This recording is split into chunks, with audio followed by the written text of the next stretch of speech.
Hi, friends. My name is Laura Pfeiffer, and I am so grateful that you were able to click on this free gift that I am offering you today.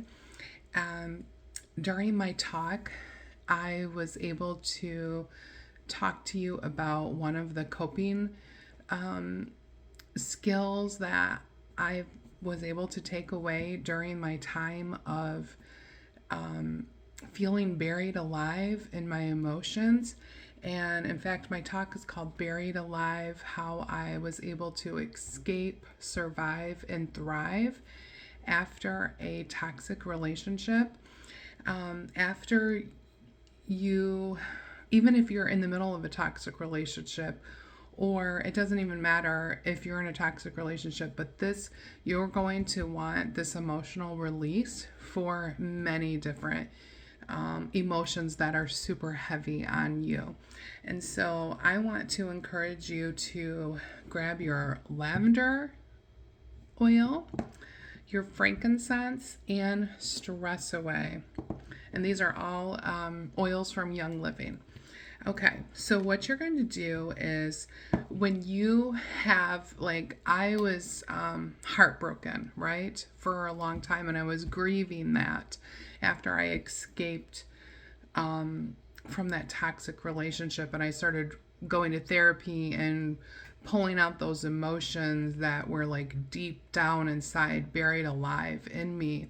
And as I was grieving and crying, and some days where it was just so hard to even get through the day without crying. I would cry sometimes multiple times a day as those emotions were all starting to come up that I had buried alive for years and years. And so this is just a technique that really, really helped me through those emotions. So the first thing you're going to ask yourself is, after you take 2 to 3 drops of each oil in your hand, and then you're going to do this, circulate the oils on your hands, breathe them in, so you're like activating them. Breathe it in, close your eyes.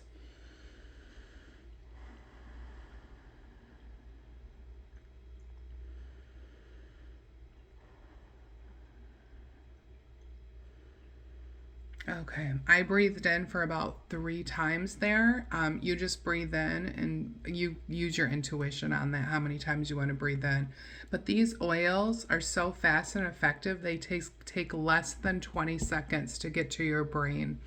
And so when you're at this point and you're having that heaviness over your body and you've gone to here, now you're going to ask yourself the question, where in my body am I feeling that emotion?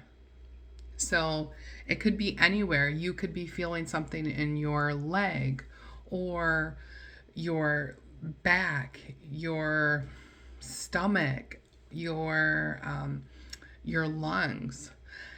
So if you study every organ, an organ holds an emotion. So like the emotion grief is held in your lungs. So I'm going to talk a lot about grief today because I felt that heaviness a lot of times in my lungs and I was releasing that, right? And in my heart, sometimes I would feel an emotion in my heart. So it just depends where you're feeling it. So let's just say, for example, I'm feeling it in my lungs. So I breathe that in. And then I pinpoint the organ or the body part, doesn't matter, where you're feeling that. And then you're going to want to write that down. Okay, I feel it in my heart today. Okay, so then you're going to breathe in again, close your eyes, and then you're going to ask yourself, okay, I am feeling this emotion. Write down the emotion. So I will use grief. I am feeling grief today in my heart. And after you breathe that in the second time, you're going to ask yourself, now what do I want to do with that? And you go with your intuition, whatever answer it is that comes to your mind. And it might take you doing this process 2 to 3 times until you feel like you completely release that emotion. Or it might just take you one time. It really depends on you and being able to let go and release that emotions. It's important to release that emotion because you don't want to stuff those emotions in your body. Emotions can be the root causes of sickness and disease in your body because we're burying those so far deep into our body and into our cells. We want to be able to release those. And this is an amazing technique to be able to help you release those emotions. I hope that was helpful today. Reach out to me if you have any questions. I'm here to help.